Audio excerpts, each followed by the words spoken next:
The Fanfiction Power Hour is a comedy podcast between friends that does not attempt straightforward readings. The links to the fanfictions are in the description if you would prefer an unaltered experience and to support the authors by giving the stories a like.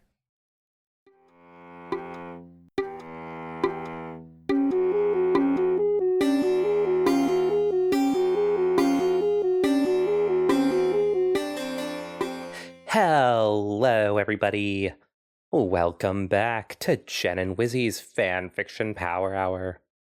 I'm your host, Jen Reaper, and with me here today, as always, is my co-host, Wizzy Puff. Say hello, Wizzy. Hello. It's me. I was wondering. Just an absolute king. These years you'd like to meet. No. Oh.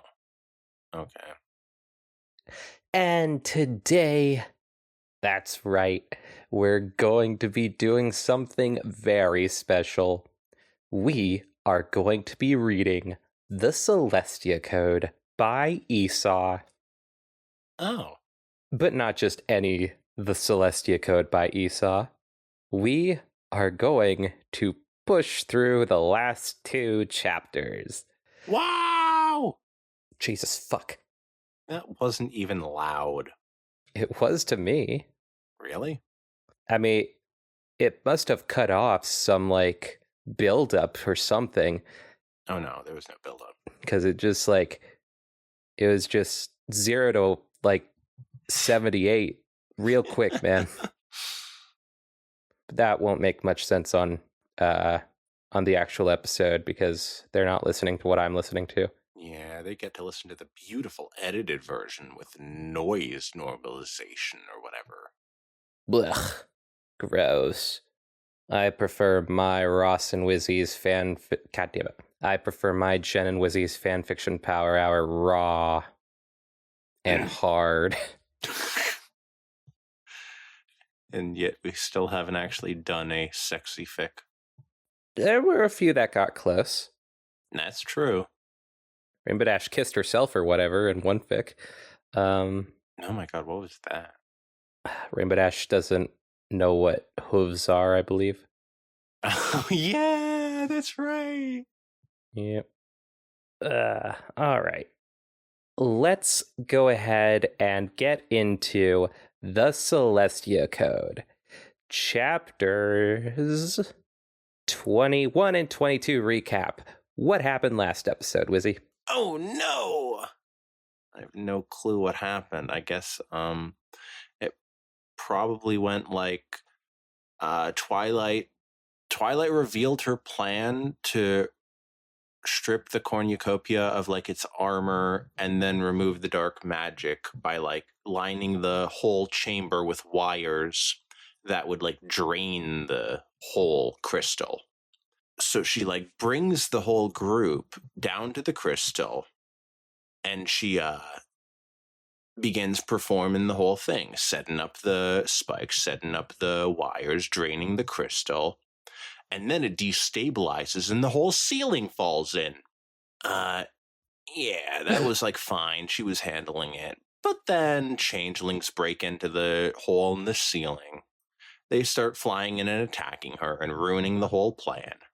So Twilight gets Jigsaw to connect one of the spikes to a wire, connect that to Twilight, and then she javelins the spike into the crystal, and Twilight can remotely, well, not really remotely, but she can drain the magic while she's moving around. So she keeps doing that while fighting off the changelings. Big awesome action scene. But while she's acting as a conduit, the crystal suddenly shatters, and on instinct, she tries to protect everyone by absorbing all the dark magic into herself. But this causes her to temporarily lose her mind and become consumed by the darkness. So she uses her immense power, and she forces the changelings and Chrysalis to surrender to her will. She actually kills one of them at one point when they're trying to stop her. And then suddenly one of the changelings comes up and is please stop. And then she's like, why don't I want to kill this one? And she realizes it's Kashari, her girlfriend. And then she's like super conflicted, and Chrysalis is like, oh, you want to be the queen? Fine, change their diapers then. And she like gets really confused. She bursts out of the dome and flies off, blasting all the dark magic out as she flies in her weird state of insanity, I guess. And eventually she collapses into the environment, where she's found by Chrysalis and the Changeling army. And I believe they captured her, and that's where we're left off. Beautiful. What a wonderful recap, Wizzy. Let's give it up for Wizzy's final recap, everybody. Final? This is the last one? Yeah. After this, I'm gonna kill you. Guys, please. Get Esau to write a sequel so Jen won't kill me. We already know that Esau wrote a sequel. We're not gonna do it. That's true, the Luna cipher. I will tell you, though, if Eva Lily writes a sequel to something about Midnights, then I won't kill you. Don't worry, guys. We just have to get Eva Lily to write a sequel to Something About Midnights, and they already kind of said they might. This isn't going to be that difficult. No, afterwards they said that it's pretty definitive they're not going to. No! Please. I don't want to die. I'm going to just keep my knives close. And your enemies closer. Yeah. I don't want to get the blood on my hands. I would rather do it with my enemies' hands. I'd rather have them kill you. You, my best friend. Yeah. So this is chapter 23 of the Celestia Code by Esau. Chapter 23, Conversations, Pleasant and Otherwise. And then it says, Chapter 23, Conversations, Pleasant and Otherwise. If you're going to kill me now, can I ask something of you? A last request? Chrysalis seemed startled by my question and made no reply but to cock an eyebrow at me. Tell Celestia. I broke off in a coughing fit and struggled to keep on my hooves. Chrysalis smirked at me. Tell her what? That you died bravely? No. I didn't shake my head for fear of making myself too dizzy to stand. No, not that. Tell her who you really are. Tell her what happened to you. She might... Oh, I've had enough of this nonsense. Chrysalis snapped. I release you from your oath. You can tell her yourself. She pointed over my shoulder. What? Sparkling repartee sparkle. That's me. And then it's got a little note thingy here. Can't remember what they're called, whatever. I have since learned that our ambassador to Zebrica is named Sparkling Repartee. No offense or implied family connection was meant. All right. The sand at my feet stirred and whirled in little spirals as a gentle downdraft of air pushed across it. At the edge of my vision, I saw the tip of a huge pearlescent white wing gently touch the sand on a downstroke and then draw away. I carefully turned my head and saw Princess Celestia herself folding her wings away, looking concernedly at me as she did so. Before I could say anything, Princess Luna slammed into the ground next to her sister and snapped her wings shut. She turned just enough to glare at the changelings out of the corner of her eye and addressed them with what could be best described as a snarl. Begone, insects! Chrysalis returned the glare through slitted eyes and raised her wings. No, wait, I gasped. It's okay. Really, they really aren't all that bad. But they're pretty bad. I mean, they do suck. Celestia and Luna gave each other worried looks, and then Celestia asked me gently, Did you hit your head, Twilight? No, well, yes. I mean, I think I hit my everything. Celestia's horn began to glow, and a magical aura the color of afternoon sunshine washed over me. I instantly felt much better, but also quite sleepy. Wait, I mumbled. Jigsaw and Ceci, they're still in the cave. Sassy, Chrysalis asked, slightly bemused. the changeling I know would kill anyone who referred to her that way. Things change.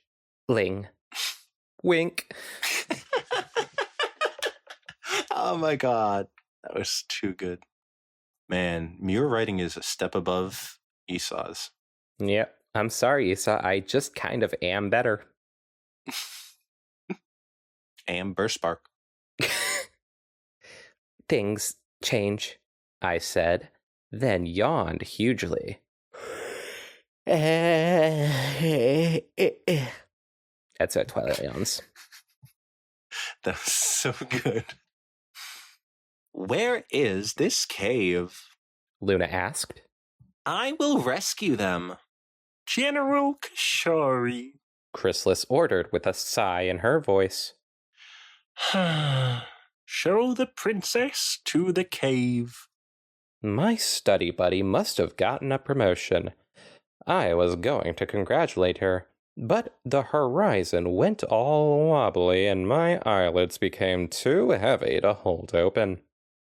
Celestia lifted me up in her magic, cradling me as she hadn't done since I was a little filly. It felt nice. Do-do-do-do-do-do. When I woke up again, there were dancing suns overhead.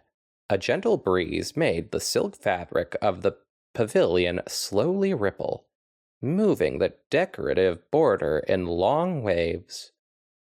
I looked carefully at their rays, but they were all symmetrical. No hidden secrets then. Those suns are boring, I said. Indeed. Luna said from my bedside. I find that moons are much more interesting. Get fucked, Luna. Really, Luna, you find moons so much more interesting. Well, why don't you just go take another 1,000 years on the moon, you piece of shit? Oh, Fuck shit. you. Get her! Yeah, it turns out she was making like a sexual innuendo, though. She likes looking at butts. The moon Because you is see like the moon.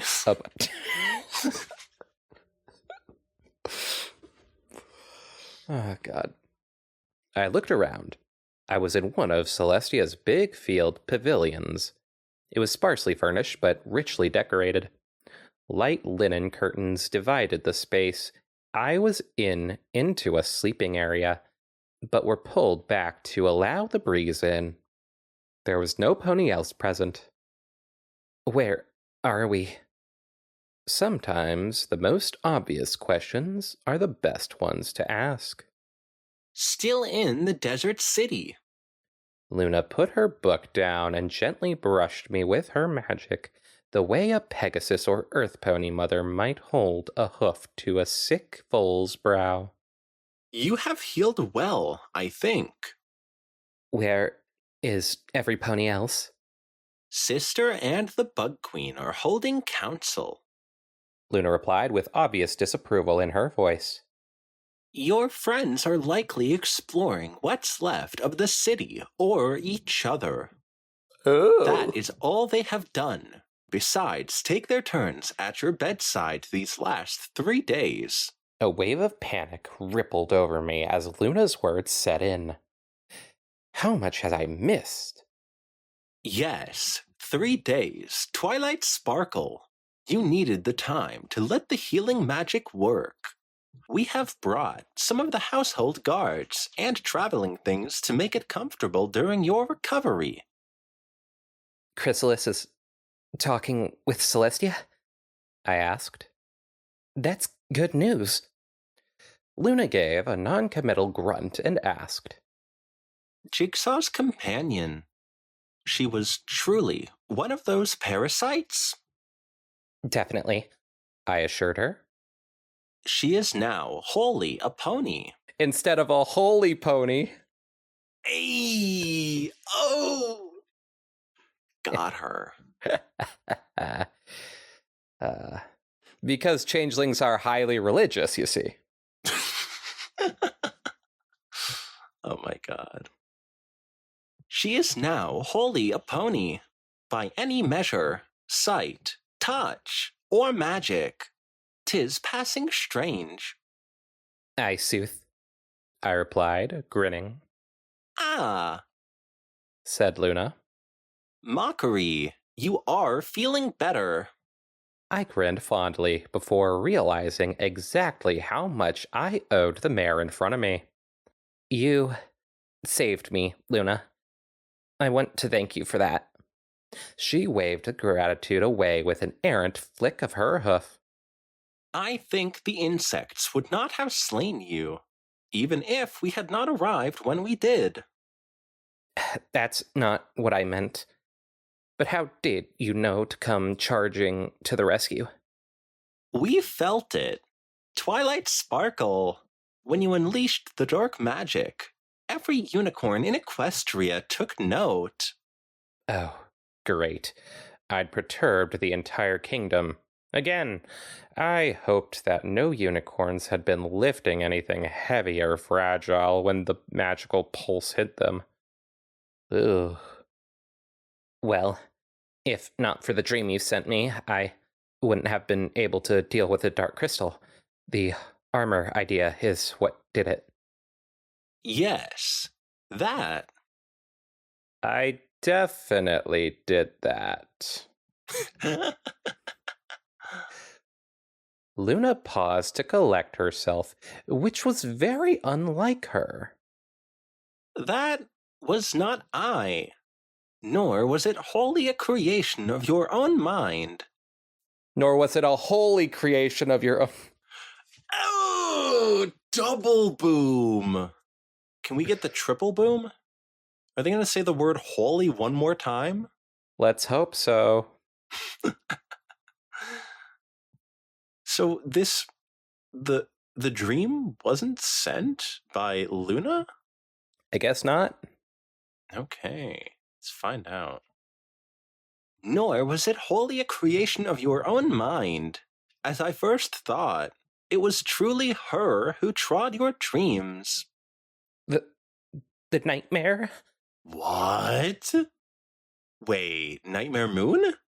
I suppose. Or whatever entity possessed Nightmare Moon, or Luna, to become Nightmare Moon.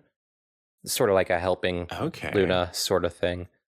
Huh. I just never thought the nightmare would ever help anyone. Well, like a helping her go bad for bad things. But yeah.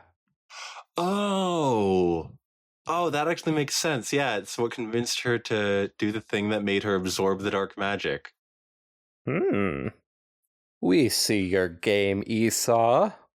Or maybe that's not where this is going. I guess we'll have to Esau more of this. I'm continuing now. Luna gave me a sickly smile and replied, I sooth. I suppose it was her attempt to lighten the moment. It didn't work. What did she want?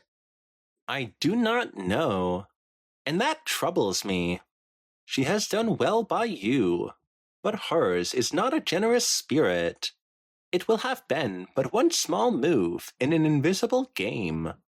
Of that, we may be sure. What can I do about it? Be on your guard. She is imprisoned, weakened, and holds little power, even in your dreams. But she is dangerous, nonetheless. The game against her will be a long one, I fear. Why can't life ever be simple? I groused. Why? Then 'twould be boring. Twilight sparkle. Luna leaped to her hooves. Arise, slug a bed. Let us go rescue dear sister from the clutches of the Bug Queen's dread conversation. And then Luna just legitimately murders chrysalis Oh my god. rescue. Just rain down upon her with the full wrath of a alicorn. She just like grabs the moon and crushes it and throws it at.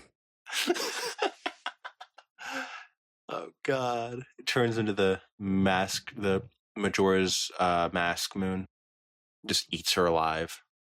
That would also work. I was thinking the scene from not Endgame, Infinity War, where Thanos throws a moon. He does. Oh my god. Why don't I remember that scene? Iron Man says, if you throw another moon at me, I'm going to be mad, or something like that. Will there be cake? I asked as I stood and stretched my still slightly sore limbs. Hast thou ever known a royal council to lack confections? Celestia's yacht Sunbeam arrived yesterday evening, fully supplied. There is cake of 3 kinds, and cool lemonade, and cider besides. I grinned. This trip is starting to look up. Do-do-do-do-do-do. It turned out that I didn't have to do all that much explaining to the royal sisters. Jigsaw had kept copious notes about our adventure, and Chrysalis, Kashari, and Cesaresia were very forthcoming about their parts in it all. Very forthcoming. I was glad to have been unconscious while they related the whole thing in excruciating detail. I was put through an exam by the doctor, who was a specialist in magical maladies aboard the royal yacht Sunbeam, which was holding station above the city. I was pronounced perfectly healthy but abnormal in some regards. When I pressed the doctor for more specifics, she shook her head. All alicorns are unique, and I'm assuming that your structural differences are just something to be expected. For a pony who did a head plant from 3,000 feet up, you are in ridiculously good shape. Well, damn. I still made her give me copies of my x-rays. I couldn't make out what was odd about them, but maybe with a little research. Oh, I have a third eye. Would you count the horn as a third eye? I would not. Or is it more like a limb than an eye? I think it's more like a limb, unless an eye is a limb. I don't think it is. We'll have to do some more research about that. But maybe with a little research, well, that was something for another day. From Sunbeam's promenade deck, the city lay beneath me like a model that some malign little cult with a love of war stories had been abusing. The northeast quarter was a slumped mass of congealed black lava. The waves in the air above it indicated it still hadn't shed all the heat that had gone into melting it in the first place. To the west, a huge section was simply sliced away. A razor-clean cut had dropped buildings, mesa, and all down into the canyon below. I'll be honest, all of this going in one ear, out the other. Completely not paying attention to whatever it's saying. None of this matters.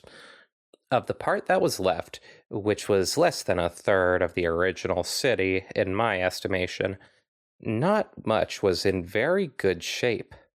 The buildings that were near where the cornucopia were scorched and shattered rubble. I didn't remember any sort of explosion going off there, so that was a bit of a mystery. As for the cornucopia and cavern, Celestia and Luna had sealed it under a black glass dome and containment spell. The cave itself was far too contaminated to cleanse. It could only be isolated. Hey, Twilight. Oh my god! Came a soft voice from behind me. You're even harder on ancient sites than old Daring Doo-Doo. 'Cause remember, Jigsaw hates Daring Do. Yeah. She has that, like, weird thing against fictional versions of archaeology. Yeah. Which is very interesting because it's not fiction at all, actually. That's true. Yeah, but was this, like, released before we knew Daring Do was a real person? We do not know. And by we do not know, I mean we could look into that, but we as us do not know. But actually, no. I thought we had looked That's it up wrong. at one point. There was a reference to the episode where Daring Do was referenced to be a real person, I believe. Yeah, they make mention to the rings of whatever the fuck. And yeah, it's proven to be real, I believe. Now, with that being said, I don't think many people would know that Daring Do is a real person still, so. Yeah, that was kind of be my excuse, was just that Jigsaw probably wouldn't even be aware of how real these things are. I mean, she could also just dislike Daring Do in general, because, Yeah. I mean, let's face it, she could be a better archaeologist.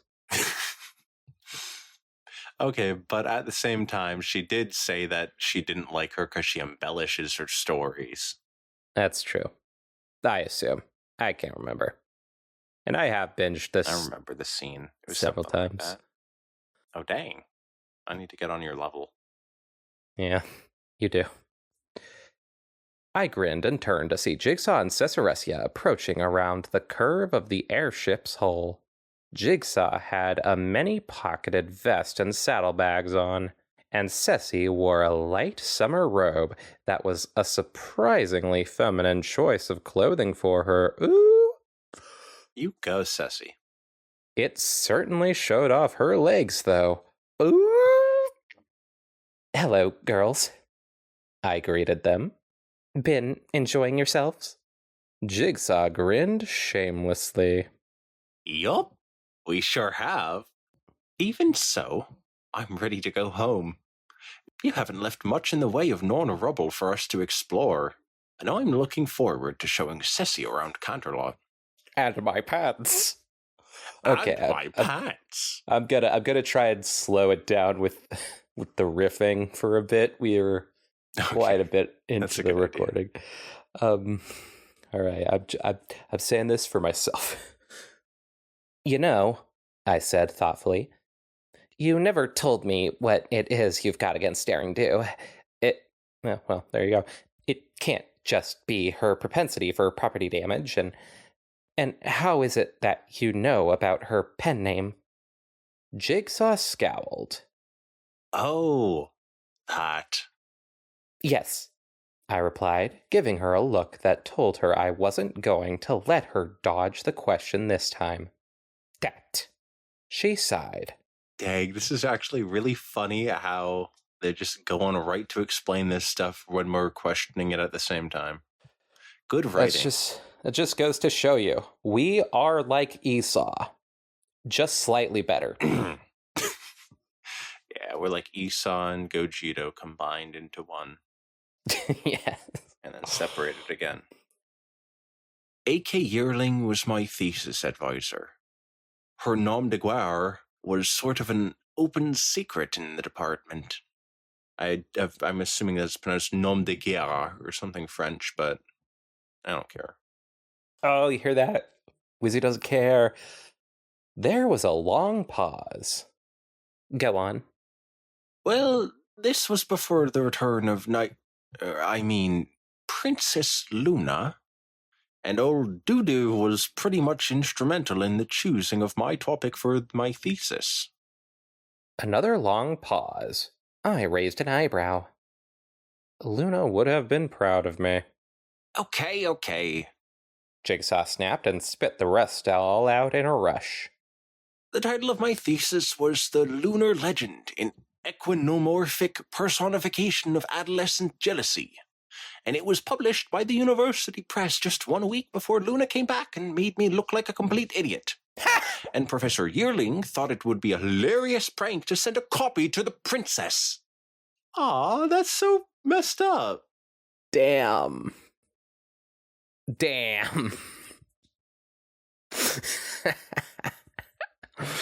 Oh, she fucking got you, dude. You dumb motherfucker. I tried not to laugh. In Celestia's name, I really did. Ceci gave me a death glare, and I thought for a moment Jigsaw might actually explode. And all that was before Luna spoke up from behind them both. Jigsaw! Oh my I thought that name sounded familiar. I stopped Jigsaw from flinging herself over the railing of the flight deck in an effort to escape, and we all went into the yacht's saloon and got every pony calmed down with the frosty glasses of fruit juice, though Jigsaw was still practically glowing with embarrassment. Luna dismissed the whole thing with a flick of her hoof. I never actually read it, she explained. Twilight Sparkle is the scholar, not I. My secretary, Shadow Quill, mentioned it to me as a curiosity. I told her to burn it, and... forgive me, Jigsaw, but do you recall having any particularly bad dreams around that time? After I found out what Do had done? Well, of course, Your Highness. It's understandable. I was pretty upset about the whole thing. Oh. Luna cleared her throat nervously. Ahem. Well, let us consider the matter resolved and forgotten, shall we? Of course, Princess. That's very generous of you. Not at all. Would you care for more? Luna broke off and turned to me. And just what are you snickering at? Twilight Sparkle? Do-do-do-do-do-do. I don't like you, Sparkle. Sparkle's back from Sunlight Sliders. Oh my goodness. I actually still haven't listened to the episode, regrettably. It was very late when it came out today. I assume this one will be released late too. Chrysalis said with equanimity. But it seems to be in the best interests of my hive to cooperate with you. We stood on the edge of the mesa, making our farewells after the signing of the formal treaty of cooperation. The others had withdrawn a ways to give us a bit of privacy. That's fine with me, Your Majesty, I replied. As long as we have mutual respect, I think the future of our peoples will be a good one. Yes. Chrysalis looked like she had bitten into something sour. You do have my respect. For some reason I can't quite understand. I don't like that either. But I will survive it, I suppose. No chance of friendship? It was a ridiculous question, but I had to ask. With you? She barked out a short, harsh laugh.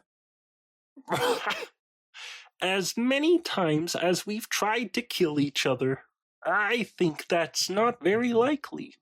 Then, after a pause, she said, I have been talking with your friend Jigsaw, though, and she assures me that there are many ponies in Equestria who might be willing to strike up a friendship with me. Some even likely to do so, though I find that hard to believe. Ponies are very strange sometimes. Actually, I think that's a definite possibility. In any case, your subjects who will be openly visiting Equestria will be paving the way for enough mutual goodwill to transform you all. I hope. And then Flim and Flam come out of the blue and are like, we heard you're looking for a friend. But how would they make money off of that? Well, I mean, it's Chrysalis. She's a queen. Come on. Yeah, but she's a changeling queen. They don't really have... And actually, she will be a queen no longer. They're not smart, are they? Are they actually good scammers or are they bad scammers? They seem like they're just really bad at scamming people. Oh, okay. I mean, I guess their schemes always get found out, but they usually do make a profit before the main six step in. Jeez, they have a whole pump and dump thing. Yep. And I will be queen no longer. Oh, you're right, she won't. She said quietly. Yeah, I rolled my eyes. You'll just be a plain garden variety, drop dead, gorgeous alicorn. Excuse me while I wipe away tears of pity. She's really learning a lot about sassing people. Yeah, good for her, man. Have I mentioned that I really don't like you, Sparkle? Yep. But I think you really enjoy not liking me. So, no pity there either, Chrissy. It was her turn to sigh and roll her eyes. We take what victories we can. If I couldn't make a friend, a frenemy would have to do. I ship these two. Right? I kind of ship Jigsaw and Twilight still, but now these two are kind of hitting it off. I enjoy a good friend-enemy, frenemy romance. As I have recently learned, apparently. I've been getting really into that. I mean, really getting into enemies to lovers? Pretty much. Yep. Nice. And you better watch Lion King too. I have, actually. That's just the first one that I remember ever watching. The first time I experienced enemies to lovers. Wow. Wizzy's gateway drug. The Lion King 2, Simba's Pride. Ah, we all love Jason Marsden. After all of the gear had been loaded and the passengers had boarded the airship, everyone settled in for the journey back home. Before long, I got a chance to have a quiet conversation with Celestia in the privacy of her stateroom, trying to describe what it felt like to be possessed by the dark energy was difficult. I gave her some of the details, but I just couldn't convey the sheer impact of it altogether. It was chaos, I finished up lamely. Pure chaos. Discord would have been proud. Don't bet on it, sweet cheeks, came a sarcastic voice from behind me. Oh, Sun and Moon, why had I even mentioned his name? He was holding a tall drink with an umbrella in it, and a tennis racket was tucked under one wing for goodness knows what reason. My brand of chaos is always fun. Yours was icky. You've got a lot to learn about chaos, Princess Twinklebutt. Call me if you need lessons. I'm in the book. There was a snap of light, and he was gone. Imagine if you're just able to show up anywhere and defend yourself from any, bad talk. Yeah. What an ability. One of the most... That sounds terrifying, actually. True. I think that's why they don't say Voldemort's name. Oh. Dang. There's your final Harry Potter reference. Never mentioning that book again on this podcast. I just meant for the Celestia Code episodes, but yeah. Oh, okay. So, we've done it more than once. What book? I wondered. If he's messing with my library... Celestia chuckled behind her hoof. I sighed. I suppose he's right. I couldn't even do chaos well. Believe it or not, I was trying to organize the changelings. I gave in to my best impulses in the worst way. Well, Celestia said. That is the way dark magic can corrupt a pony. It can be a very useful tool, but it is all too easy to rely on. When it fully takes hold, only impulse or desire is left. Somber was nearly mindless when he returned, focused only on his need for more crystals to complete another dark magic engine. You were just as driven, but you managed to break free of the dark magic's influence. I'm very impressed, and ever prouder of you, Twilight. I shuffled my hooves. I'm always a bit embarrassed by direct praise from her. Most of the credit goes to Kashari. I can't imagine the bravery it took to stand up to a supercharged mad alicorn. She's the one who snapped me out of it. I'm really sorry about glassing so much of the desert ecosystem. I think I did Jesus. even more damage to the landscape than when I fought Tyrek. Celestia just smiled gently at me. Oh, I don't think you have to imagine that kind of bravery at all, Twilight. I cleared my throat and tried to change the subject.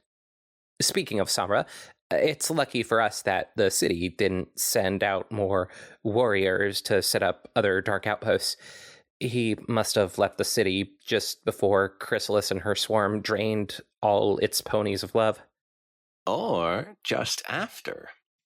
Considering how he treated the poor crystal ponies. Celestia said quietly.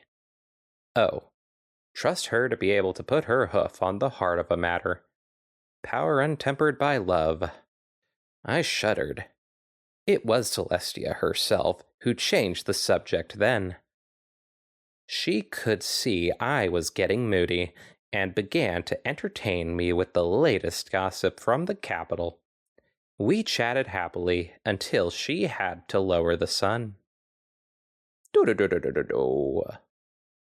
When I was directed to my cabin that evening, I found that all of my expedition gear had been cleaned and neatly stowed there. I was pretty worn out and wanted to flop down on my bunk and drift off to sleep. But I couldn't help noticing my saddlebags. The inner side of each bag was scorched, and the back strap had been entirely burned away. I quickly checked the contents, but found they were mostly unharmed. Professor Sharphoof's mummified bag was very, very tempting. I decided I would just take a quick peek at the contents. The tiny amount of magical energy. Aha, Issa, you're not as smart as you're not as good of a write. You suck at writing. Wow, so much for being on a untypoed streak. Idiot. Yeah, ever since Esau's our show, I got a lot more eager to insult them. You just need to let them know your animosity for the amount of big words that you had to read out during the earlier chapters. Yep. The tiny amount of magical energy I used to soften and strengthen the fabric made me a little bit woozy. It was obvious I hadn't fully recovered. I began to lift up the flap, carefully separating it from the contents. But I had to pause for a huge yawn that I couldn't suppress. Okay, that is, from now on, that is how I'm going to announce it whenever I have to yawn in the middle of narrating. Just a bit more. Just a peek. The writing on the cover of the big book was still legible. Private Journal, Dr. Sharphoof. It was a good measure of my exhaustion that I didn't even consider going to work on the journal with conservation spells.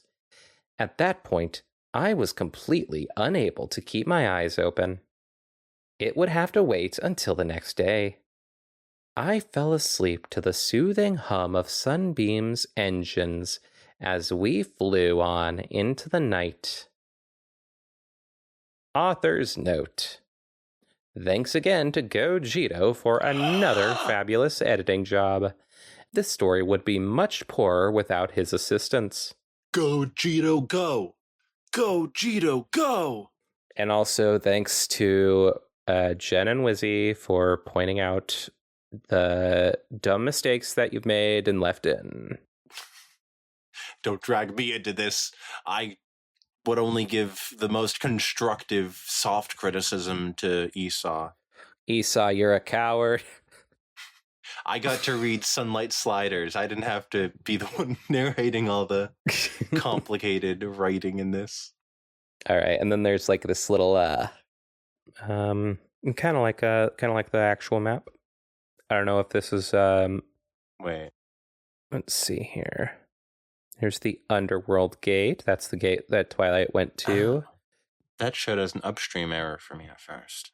Really? Interesting. Oh, there's the hive. There's the Crooktail Canyon ruins. Dragon Cave. Burrow Town. Interesting. All right. Well, that's a neat little image. Everybody go check that. I should not be fiddling with that. So, or is the cornucopia in the Badlands? Yep. I would assume. Okay. Interesting. All right. Well, let's not talk about that last chapter. Interesting stuff as it is. We want to get on with this show. We'll talk about it at the end. We'll just move on to Chapter 24, Going Home. And then it says Chapter 24, Going Home. You know what, Wizzy? Let's talk. What do we think is going to happen at the end of this? Oh boy. End this chapter. I think she's going to admit that this Jigsaw character, kind of sketchy. Oh boy. And they're going to have a parting of ways, as it were. I want to think, because it's called Going Home, it's going to be about how Twilight needs to return to her home in Ponyville, but Jigsaw can't come with her because she needs to return to her home in, that's right, Dublin, Ireland. She was just here on the athlete scholarship, and now she's going back. Yeah. I actually do hope that Jigsaw and Twilight get together by the end of this. That would be cute. Even though I know they've been kind of shipping Kishari with Twilight and Cesaresio with Jigsaw. Polly. Yes! Polly Pocket needs to get involved in this. Yes. I was just finishing up brushing out my tail when a steward knocked gently on my cabin door. I thought you might like some breakfast, Your Highness, the steward said when I opened the door. There was a carafe. There was a giraffe. I'm kidding. There was a carafe of coffee, a toasted cinnamon raisin bagel so fresh it was still steaming, maple yogurt, and fresh fruit on his little cart. Oh, bless you. You sneezed, right? That's what you were doing with your little mouth movement? She's like, I can't understand what you're saying. You're poor. I said. That is exactly what I need right now. You're very welcome, ma'am. If there's anything else you'd like, just use the speaking tube. He pointed to a little brass pipe that ended in a slight flare, like the mouth of a trumpet, on the bulkhead of my cabin. Ask for the galley. Adventure was all well and good, but civilization was wonderful. You got that right. I savored my breakfast to the last bite as I watched the several Pegasi guards change their respective watches. One flew out to where the Pegasus from the night watch was keeping pace with Sunbeam, and they flew together for a couple of minutes, exchanging orders and news, I assumed. The now off-duty guard flew back to the airship, making a sweeping bank. A quick glide around the big starboard lateral fin later, and he disappeared from my view into the flight deck below. When I'd finished eating, I refilled my coffee mug, stirring in sugar and cream as I opened my cabin door. I wanted to find a large surface to spread out my work. My cabin was well equipped, but very small nonetheless. I tried the saloon first, but saw through the round port in the door that Luna, Ceci, and the 2 changeling drones we had brought along were inside, deep in conversation. Luna willingly sitting down in the same room with changelings. The world was changing. But I was really hoping you would say that. Yeah, I had to. The world was changing, no doubt about it. I reversed course and headed forward to the main cabin. The main feature of the cabin was a large table where crew and passengers usually took their meals, if not eating in their own cabins, I entered to find the doctor who had treated me after my magic-fueled meltdown with her own paperwork spread out at one end of the table. "Good morning, Dr. Feverfew," I called to her. "No, don't get up. I'm here for the same reason you are, apparently." I put down my mug, notebooks, quills, and journal on the other end of the big slab of wood. "We have a little more than an hour and a half to work here, Your Highness," she explained. "That's when the crew takes their first meal."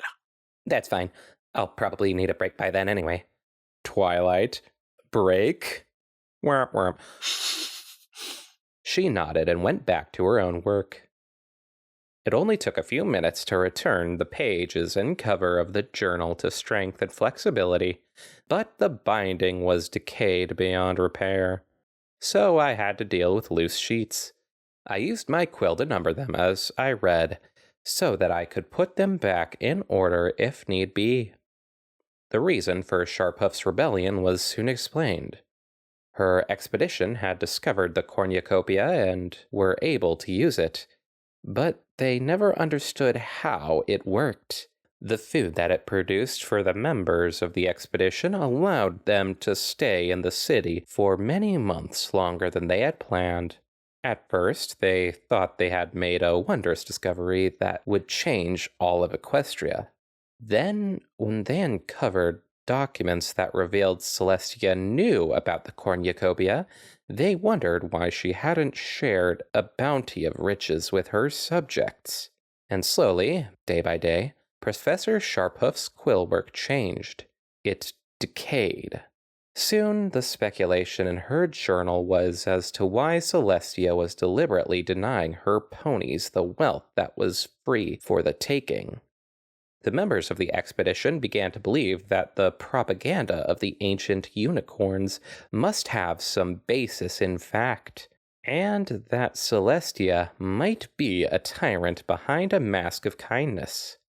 Many months spent in the presence of the dark crystal had given its poisonous influence time to work on their minds. And slowly their suspicions and speculations took on the strident certainty of unthinking fanaticism. Fueled by utter certainty and the belief that their wild speculations were self-evident truths, they returned to Canterlot, determined to expose Celestia's evil plan. The rebellion, such as it was, lasted all of an afternoon. Bang up job, guys. They were academics, not soldiers, and when they attacked the palace guard, it brought a swift end to their crusade. The High Court took into account their state of minds at the time, even offering to moderate their sentences if they would submit to mind-healing magics. They refused. To alter a pony's mind against their will has always been a cultural taboo, even from the earliest days of the kingdom. And so their choice was imprisonment or banishment. Man, didn't have mental hospitals in those days. Rough stuff. Yep. Feel kind of bad for the racists now. What are the mental hospitals even like in modern day Equestria, though? Because last I checked, they were still doing lobotomies on babies. No. That's in the future. I guess so. They chose to return to the city in the desert. I couldn't imagine why any pony would willingly choose a life that meant they would never see a field of green grass again. But it was clear that they were still under the influence of the crystal. They were archaeologists, not engineers.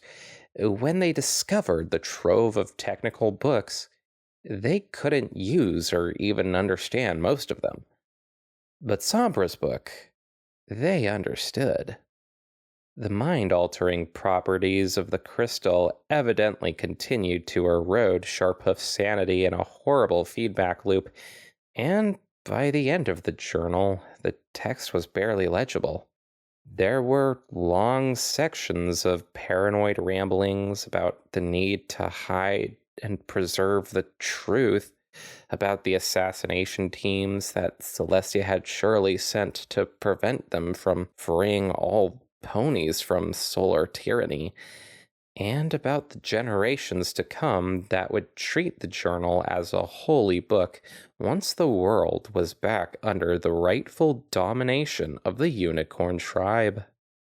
It was probably the same effect that had driven the ancient unicorn magicians to hide their secrets in encoded sculptures. The truth had to survive, no matter what might happen to them personally. The last entry detailed Sharphoof's mad plan to change the crystal's limiter to allow transport of entire ponies, to kidnap engineers and convince or compel them to build a new crystal engine in a location closer to Canterlot, close enough to bring an end to Celestia's reign. That explained why they had cataloged and crated up all the books. They never intended to remain in the desert city. They were on a holy crusade. Oh, it's like the Cutie Mark Crusaders. Oh, that's it.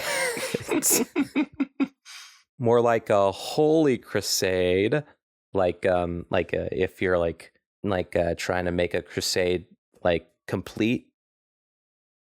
Mhm.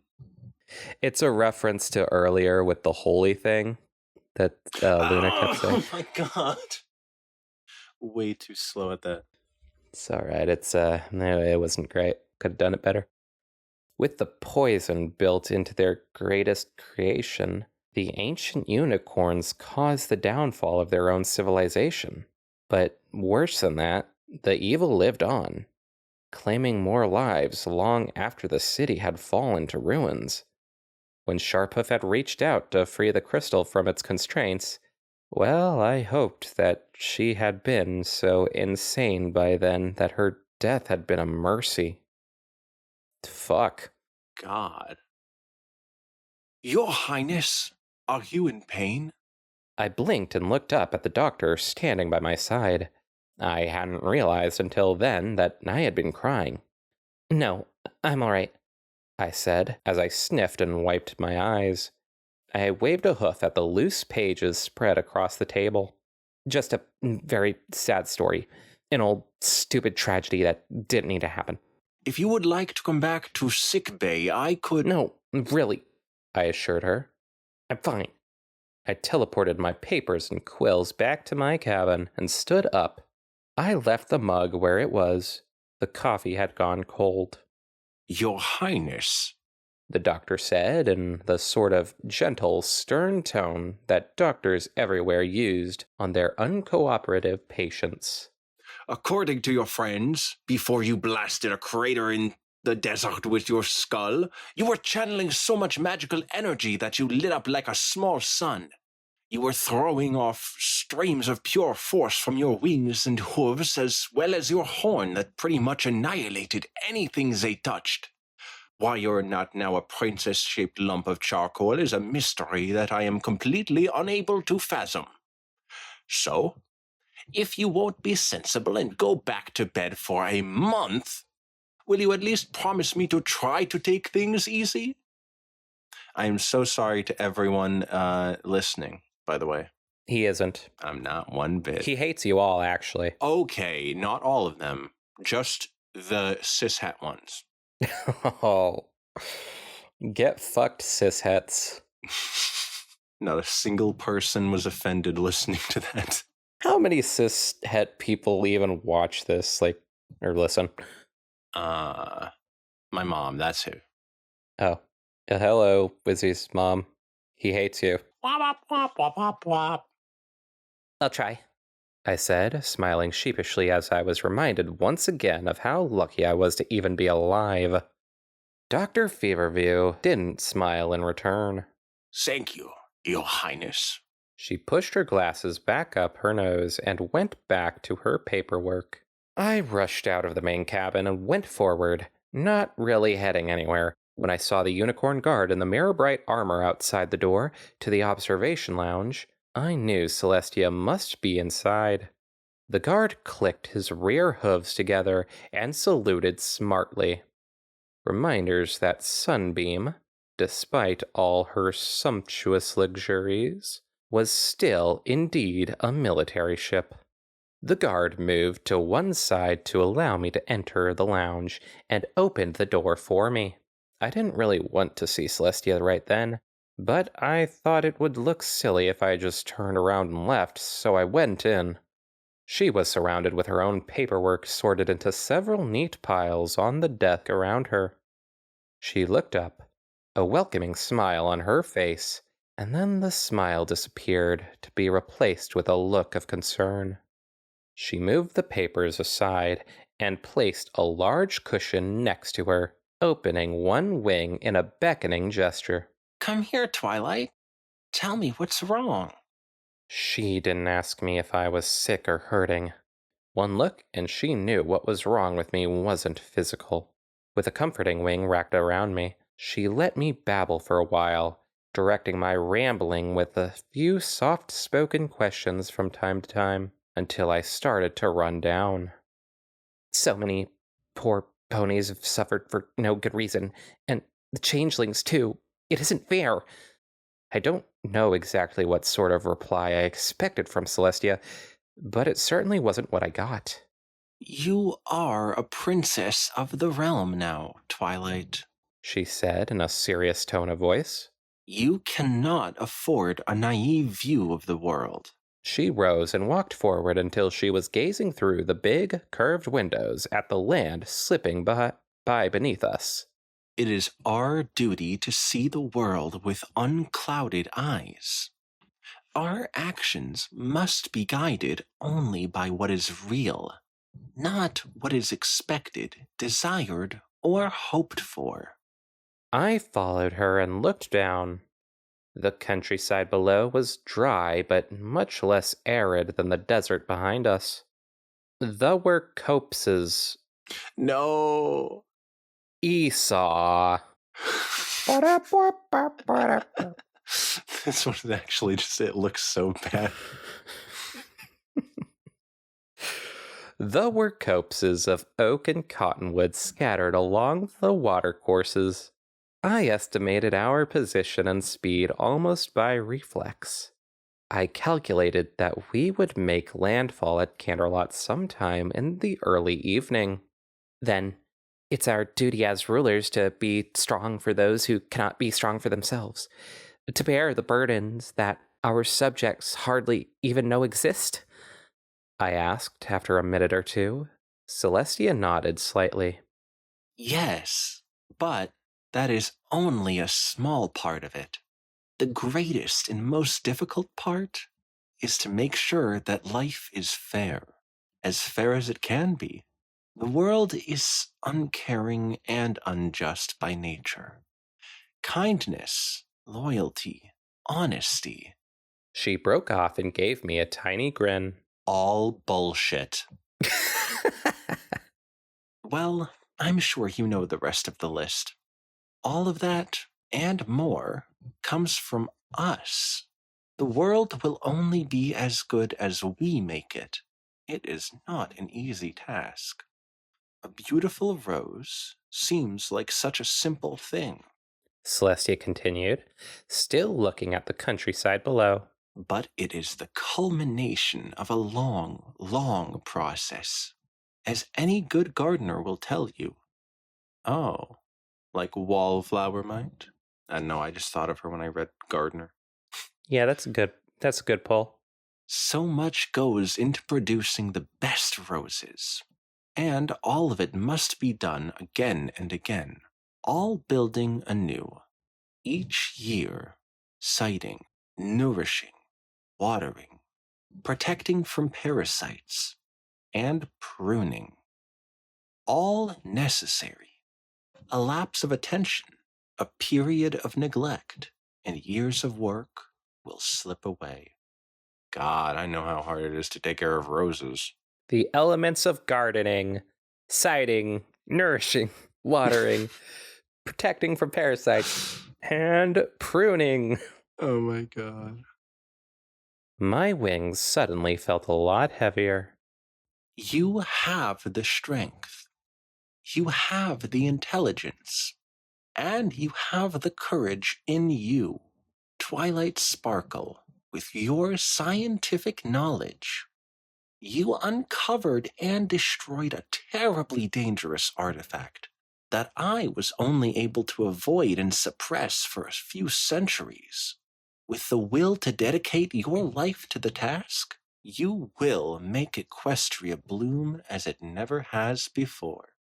Wow. Man, did she get a big speech like this for when the rulership gets handed off in the actual show? Probably. Nice. Probably not that long, though. Man. She gets a couple lines, most likely. Yeah, I can't really remember. It's been so long.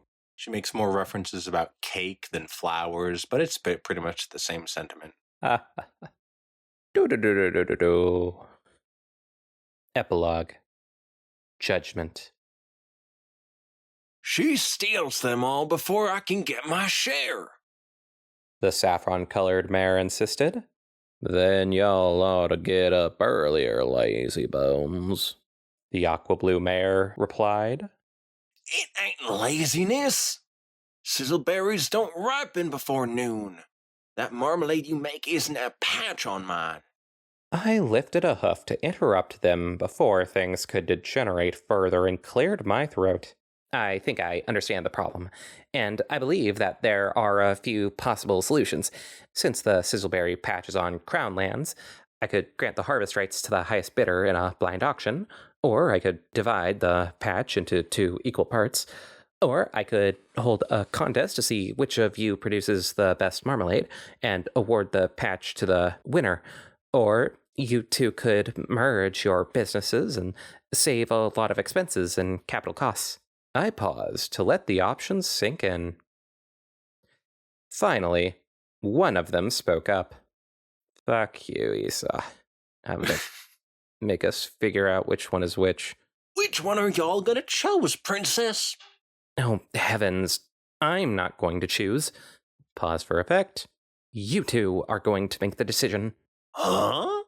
Beg pardon. Both of you are going to come back to court at this time next week and let me know which solution you've agreed on. You don't have to pick one of mine. Anything sensible is fine, as long as you both agree. They looked at each other doubtfully. The saffron mare asked hesitantly. What if we can't agree? Well, I said quietly, smiling and leaning forward on the dais so that they had to bend their necks back to look up at me. Then I will be very unhappy. Before they could quite get up the courage to ask me to clarify, I had thanked them for presenting their concerns before the court and granted them permission to depart. I'd shown them the possibilities for cooperation or competition, and provided them with a common enemy. I gave them about an 85% chance of coming back to me with a decent compromise. This is your fault, princess. I killed them. They're dead because of you. That was my solution. Well, shit. I mean, hey, all's fair. Maybe she should have done something about it. Anything else this morning, Periwinkle? I asked my secretary. No, Bab. She replied. Lunch with your friends is scheduled for 12:30, so you have almost an hour of free time before then. I went out to the lawn where lunch was being set out under a sunshade. Applejack and Rainbow Dash were already there, so I got a good chance to catch up with them before we sat down to eat. I told them about the 2 farm ponies that had come to court this morning. Actually, they look kind of like you guys. I'm assuming they were supposed to be like the same coach as them, right? That can't just be a coincidence at this point. Must have been. Like, they even kind of argued like I wasn't sure if that was supposed to be like an argument that they might have had. Why didn't you just lay down the law on them, Twilight? Rainbow Dash asked. You know what would work best, right? Because one or the other or both of them would have been resentful against the other, I replied. They may not come up with the most efficient solution, but they will come up with the solution that makes them both happiest. Or at least unhappy, anyway. That's the mark of a good compromise. That is true. Nobody comes out happy. Yeah, I feel like just in general, if you give someone the choice to make, then they're at least going to feel like they can't take it out on anyone else because they made the choice at that point. Some people are smarter than that, but seems to go that way often. They're still going to be a mite resentful of you for pushing them into it, Sugar Cube. Applejack observed. They'll each think they could have got a better deal if you decided in their favor. I know, but that's fine with me. I shrugged. It's just part of being a princess. Applejack and Rainbow Dash started to debate who had the best hoofball team that year, and I let my thoughts wander. I wondered if there would ever be a statue carved of me trampling poor oppressed ponies under hoof. Given the half-solar, half-lunar style of ruling I was developing, I decided that it was almost inevitable. I was okay with that. That actually makes me think of the old, anti-MLK political comics that used to exist. Oh, gosh. I haven't seen those. No matter who you are, people are going to be trying to make propaganda against you as long as you have power. Make propaganda against Wizzy. Please! Even though I don't have power, it would still look funny. You have power over me, baby. Oh. Yeah, make some political art of me, dominating Jen. Please don't. The end. Author's note. A hardbound 2-volume set of the Alicorn Adventures books and side stories can be ordered from the Ministry of Image.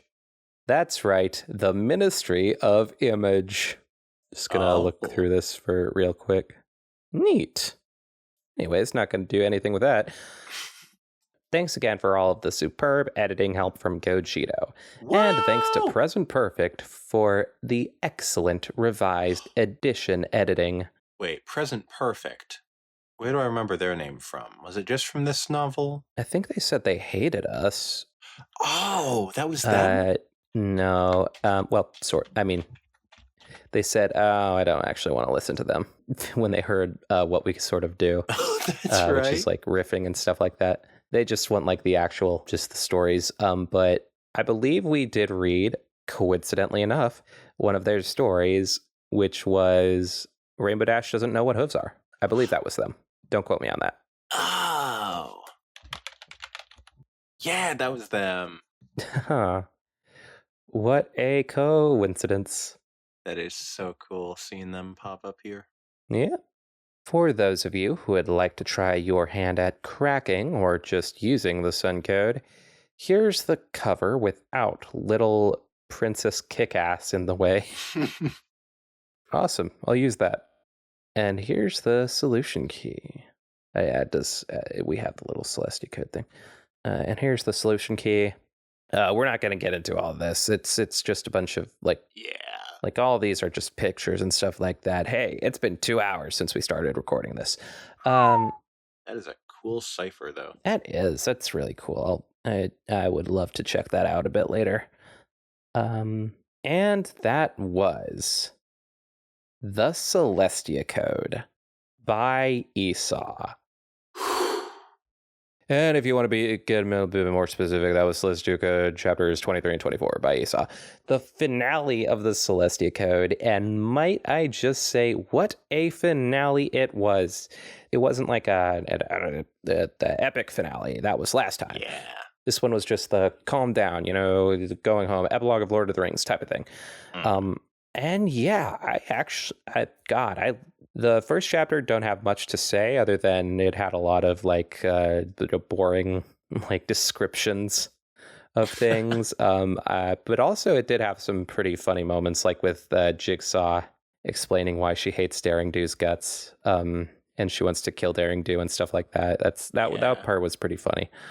Yeah, do you have anything to say about chapter 23? Yeah, I thought it was going to be a lot more action-packed because the last one ended with her getting captured by Chrysalis and the Hive, but I guess it does make a lot of sense that there's no way Chrysalis is actually going to capture her when Luna and Celestia are there to stop her. Yeah. And I mean, I honestly don't think she probably wouldn't have gone through with killing her. Oh, yeah. I just thought that it would be a little bit of a fight for her, Yeah, I can get that. Yeah, that one, That was fun. I liked having Celestia and Luna back. Yeah. These last two chapters really felt like the same type of ending as Sunlight Sliders did in a funnily fitting way. Yeah, kinda. Because they're just the wrap-up chapters. No more action. The thing is basically concluded, but now we get the feel-good moments. Yeah. And feel good they were. Toasty. You know, except for Sharpuff, but... Well, we'll get to that. Twilight got, conclusions with everybody. Except for Kashari. Oh, that's so... I wasn't even thinking about the lack of romance. Well, I guess we did get... Kashari became a general. We did sort of get that mention. Yeah. But Kashari didn't fucking talk at all. And neither did Cesaresia. But at least we got a sweet shot of her legs, though. So that was not... Oh, that's true. They might just be, like, traumatized by Twilight at this point, though. Oh, very true. I would be. That's for sure. Yep. Frankly, I think I just am traumatized by Twilight at this point. You seen that chick? God, scary motherfucker. So anyways, chapter 24, though. Fuck me. That one was so good. I could have done without the epilogue, honestly, because everything before the epilogue there was like peach perfect, I thought. And the epilogue was nice and all that. It's good to see Twilight coming into her own as a ruler, yada yada. Yeah. But fuck me, the Sharpuff stuff, that's like legitimately probably my favorite stuff in the entire fic. I was really glad they did the... I guess it's just like, this is the explanation. There's no ambiguity anymore. No more mystery. We're explaining it for you. Yeah, it does make sense. Oh, God. The last Celestia Code episode, I was like, fuck Nazis. I'm glad they're all dead. You deserve to get crushed by that rock, you sharp-hoofed bastard. But now I do kind of... I feel bad. Clearly, they did not... they should have been treated a bit better, I think. By that, I mean mental-wise. This is what happens when you read Yas Luna right before reading this one. You suddenly become more sympathetic to Nazis. That was just great. Just the delving into the mental state of Sharphoof and just the fucking pony who basically sent Twilight on this whole thing. Mm-hmm. Without Sharphoof, who knows what would have happened? I'm assuming that Esau's profile picture is actually Sharphoof. I don't know. Maybe. It's the picture of the same pony who's in the volume 2 thing. Some kind of like alicorn. It could just be awesome. Twilight. We don't know what happens to Twilight in the sequels, so I don't know. She's got green eyes and pale skin. I guess it could be her. It does look like a reskin now that you mention it, but even down from like the hair part. I mean, like the wings, man. Yep. I never even really noticed that being Twilight until you mentioned that. It's her after the dark magic consumed her, isn't it? Possibly. That's my headcanon. Yeah, I don't know. Wonder what goes on in those sequels, but we'll never get to them. Now, you might have heard we'll never get to them and thought, oh, that voice, she's definitely hinting that we're going to get to them. We will never get to them. Never. Legitimately, at this point in my life, I do not believe it is possible to get to them. Wink. Maybe we'll be wrong. Don't wink at them. Nudge. The sequel is 106,000 words. This one was only 69,000. Wizzy, we're not getting to them. Yet. If we get to one of them, we're not finishing it. Until. Never. But. No. However. Nada. Okay. We're not fucking doing it, okay? But then Esau pays us. You know what? If Esau pays us and then comes on and helps us do it, Esau would have to fucking come on the show in order for me to do that. That would actually. And I mean come on the show and read the entire goddamn thing with us. That's right, a guest for like 20 episodes or so. Oh, that'll be way more than 20. Yeah. Actually, this is only 12 episodes, so maybe not.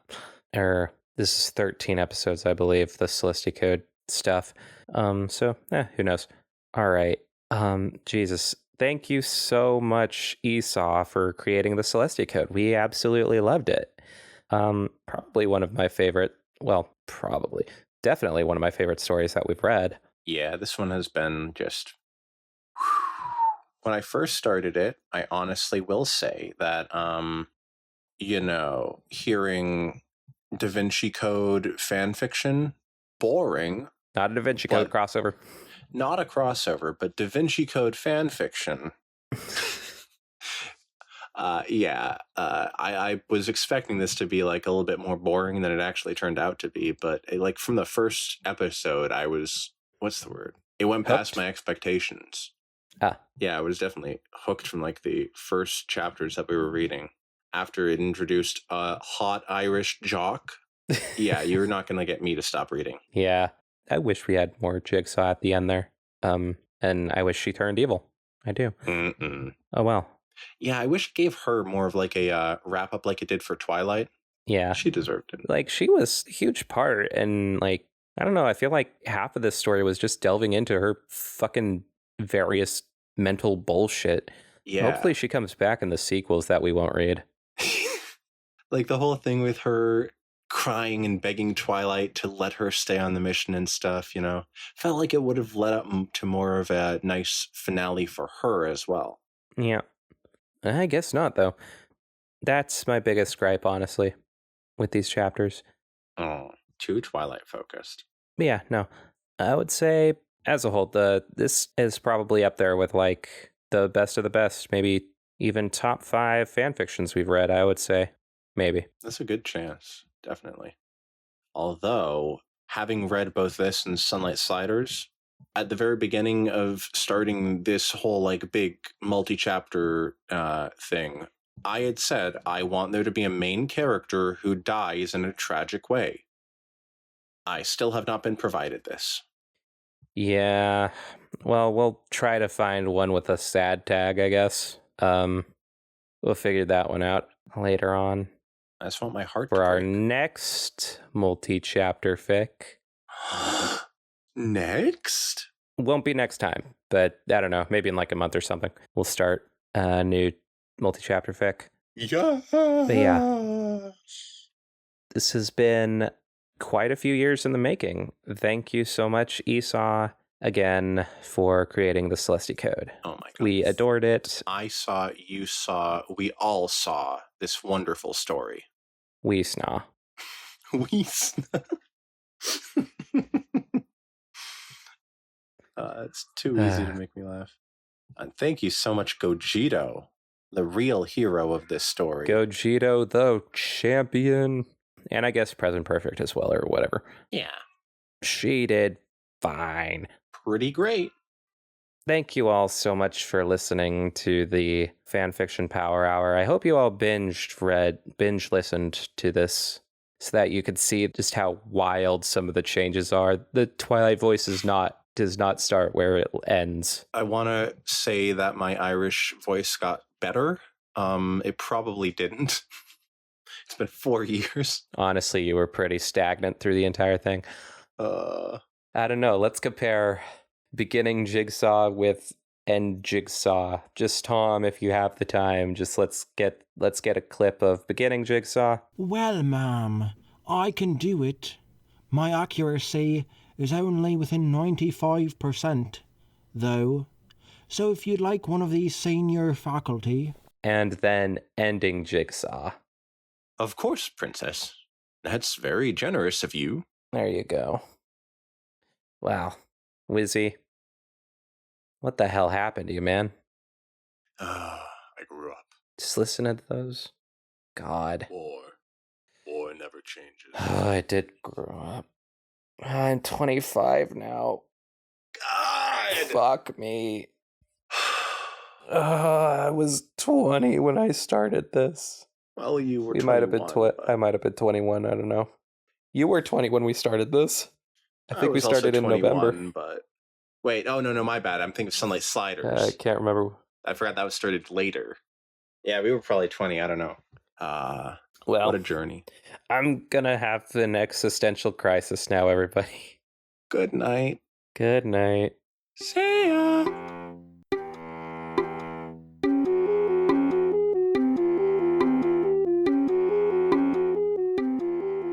Yup, we sure have. Even so, even so, I'm even so, I'm ready to. I'm getting out of this room and I'm lighting the rest of the house on fire. You This go, isn't girl. a joke. I'm going to be doing this. The entire house will be in flames and it will be on the news tonight. There's no way you can get a news station that far out. No one wants to drive all the way out here. Can barely get the fire trucks to.